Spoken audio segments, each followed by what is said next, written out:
In today's video, I'll show you how to fix the "This site can't be reached" error in your Google Chrome browser. Fix 1. Disable IPv6. Click on the Start menu and type Control Panel.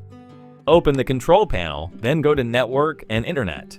Click on Network and Sharing Center.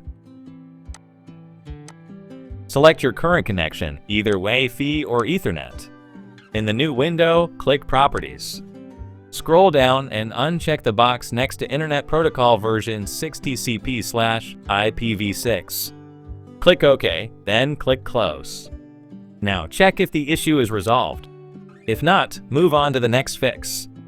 Fix 2. Turn off manual proxy settings. Click on Start and type Proxy.